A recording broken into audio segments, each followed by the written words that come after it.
Unit 10, Part B, the second section of the course on cryptography. We're going to look at public and private key systems. We had a little introduction to private or symmetric key cryptography in the prior set of slides.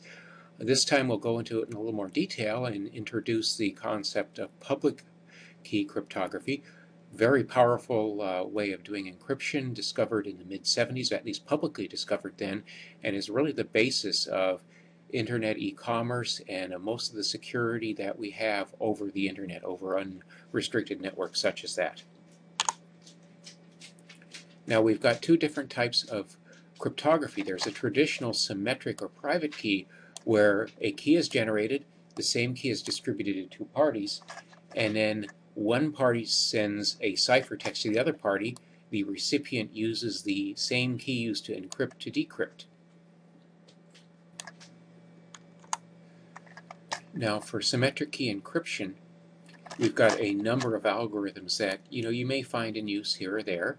RC4, an older, not quite a secure one with a fairly limited key size. It gets its claim to fame because it was used in WEP for wireless. The Data Encryption Standard, or DES, which was first developed in the early 70s, and it lasted a good 30 years. It was a pretty solid encryption algorithm, but unfortunately the power of computer overwhelmed it, and it's in the process of being replaced. It's been replaced as a standard and is being replaced as a working algorithm. Something called Blowfish, developed by Bruce Schneier, a very well-known cryptographer and security personality. You've read his paper on threat trees earlier. Rijndael, developed by some Dutch cryptographers, which is the AES standard, the advanced encryption standard used to replace DES. And in something that's now of historical value is an algorithm called skipjack, which was used in the Clipper chip, an ill-fated attempt by the US government to enforce only government-authorized cryptography on users. Didn't get very far, but that algorithm is in the public domain now. Now the other type of cryptography, called public key, is where the encryption key is not the same as the decryption key. You can do some interesting things with this. The main one is the RSA public key algorithm. This one was patented until just a few years ago and is the algorithm that founded the RSA company, which is still very much a force in the encryption and computer security business. It's the most common one out there. There's the digital signature algorithm developed by the US government some time ago, and there's a whole bunch of others that you might occasionally run across, but RSA pretty much owns the show in terms of most common use of public key cryptography.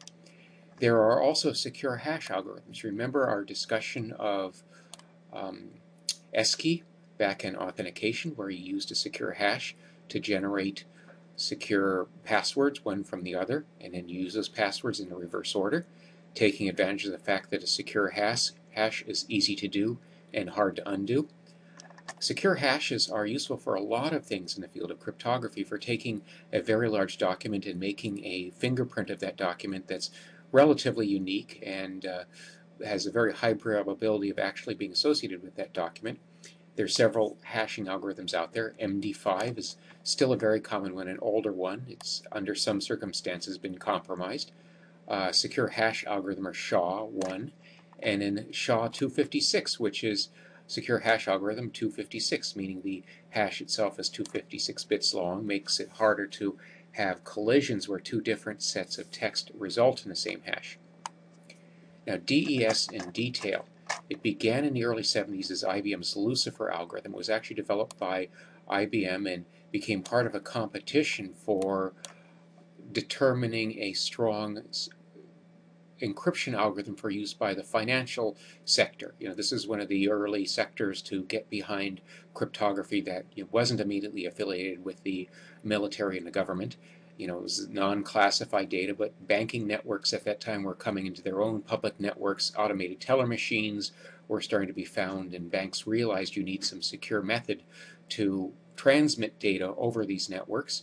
A result of that was that the US government had a competition to determine a good algorithm, and the one submitted by IBM became adopted and approved as DES, Federal Standard FIPS Pub 46, and other publications. It caught on very, very rapidly. First off, it was endorsed by the U.S. government, so they figured, it's probably pretty decent. It's not a bad algorithm if the U.S. government's saying it's okay to use it for sensitive but unclassified data. It was in the public domain. The U.S. government published it so anybody could use it. Anyone could reproduce these standards, without having to pay royalties or get licensed. It was designed for really fast hardware implementation because at the time it was thought that encryption would be done in dedicated hardware processors. Turns out that it's also, this flip side of that, it's kind of a pain to have to build this in software. It's a very cumbersome algorithm to do in a language like C. It combines substitution and permutation against 64-bit blocks. Over the years, it's become easier and easier to break DES just because the key length really is only 64 bits, and as processors become more powerful, it becomes easier to rapidly guess keys and try them out. As a result of this weakening of single DES, there were several alternatives to strengthen DES while keeping the algorithm itself. The one that found most use was triple DES, where you use DES 3 times. You encrypt with one key, decrypt with a second key, and then encrypt again with a third key. And the result of that gave you an effective key length of, I think about 112 or so bits. Not 2 or 3 times as long as 64 bits, but pretty substantial. By the turn of the millennium, the U.S. federal government figured it was about time to find a DES alternative, a replacement. Advancing technology had made DES increasingly insecure for sensitive or high-value information, and you needed to have something standard that all the different players and the various communication networks agreed with, and that standard was the Advanced Encryption Standard, or AES. Of all the candidates reviewed and evaluated, the one announced in September 2000 to replace DES to become the AES was Reendahl, which was submitted by Dutch-speaking Belgians.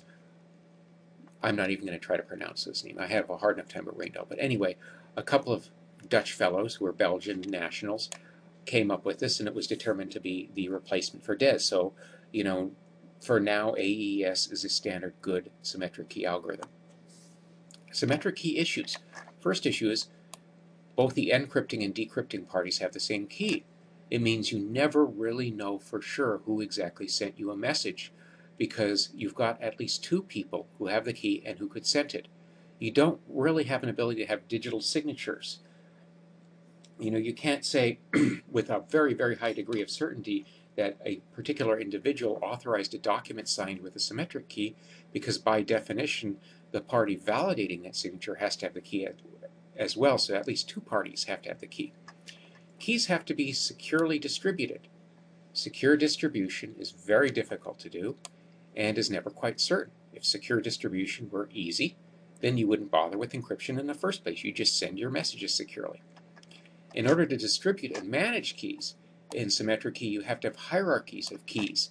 Keys that encrypt keys that encrypt keys. Because the keys at the bottom, the leaf node of keys, are the ones that you substitute, and you verify those by making sure they're encrypted by the next level up, which in turn is validated by encrypting them at the next level above that. And then you must make pre-arrangements to send an encryption message to you. You can't just exchange keys on the fly. You have to send someone a specific key by secure means. Now, if you're doing regular business-to-business electronic commerce between 2 parties who have an established relationship, this isn't that big a deal because you have to sign a contract with them anyway and establish your mechanisms for communicating. But having to pre-arrange keys would basically make it very, very difficult to have anything like the e-commerce, the consumer-based e-commerce we now have over the internet. You can't just log into a website on whim and using symmetric key encryption securely transmit your payment details to a vendor that you've never done business before and may not have heard of before. Now we're going to deal a little bit with cryptographic modes. These were initially defined for DES in this FIPS Federal Information Processing Standard 81, but they are relevant to any block cipher. A block cipher is a cipher that takes a fixed number of bits and encrypts it. DES takes 64 bits at a time and encrypts it. If your message is less than 64 bits, you have to pad it. If it's more than 64 bits, you have to split it. And it's generally defined only for symmetric key ciphers. It's not really relevant to public key ciphers, so it doesn't make any sense to talk about a mode with a public key cipher. This is because public key ciphers generally only handle smaller messages to begin with. You've got two types of modes. You've got stream modes and block modes. Stream modes are designed for encrypting one bit at a time. They're designed for encrypting communication channels where you don't want to have to buffer data. You don't want to have to do bad things to latency by holding data in a buffer just to encrypt it. You want those bits coming off the wire to be encrypted just as they come off the wire. So you've got a couple of stream modes called cipher feedback and output feedback. And then you've got block modes.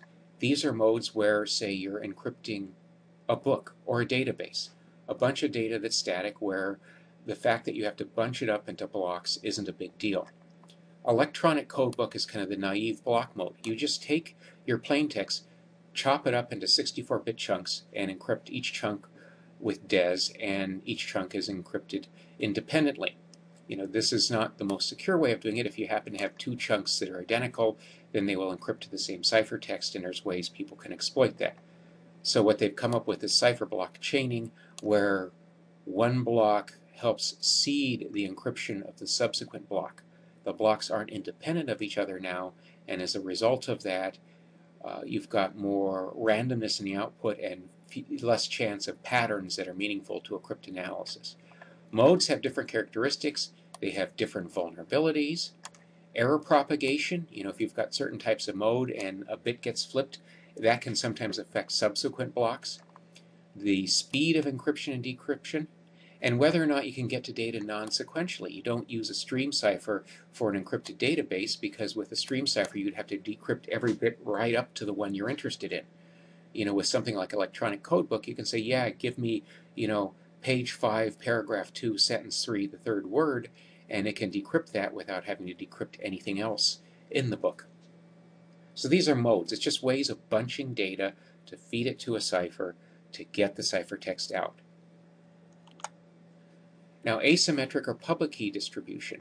You've got two keys here, one for encrypting and one for decrypting. If you're using public key to allow people to send you secret messages, what you do is you generate two keys. The private key is the one you use for decrypting.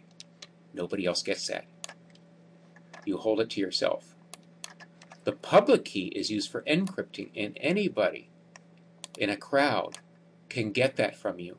And as long as they know it's really yours, they can encrypt a message using that key.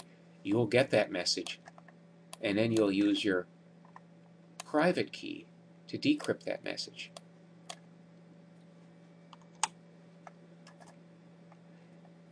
So the message encryption goes this way. The key distribution goes from the party who generates the keys, keeps the private key private, sends out the public key, and then whoever in this crowd wants to send you something uses that key to encrypt the message and send it to you. Now, private or symmetric key algorithms have some important characteristics. As we've said before, the encryption key is the same as the decryption key. It's been used for many centuries. Key management, problematic is kind of a polite way of saying is a real pain. It's computationally really, really fast. For the amount of value you get for encryption, for how powerful it is, it's amazing how quickly you can encrypt a stream of data. Public or asymmetric key was first discovered in the mid-70s, or publicly discovered.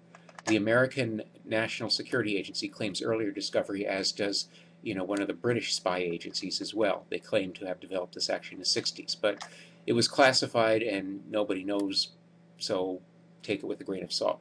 The encryption key is separate and distinct from the decryption key. They're two different things.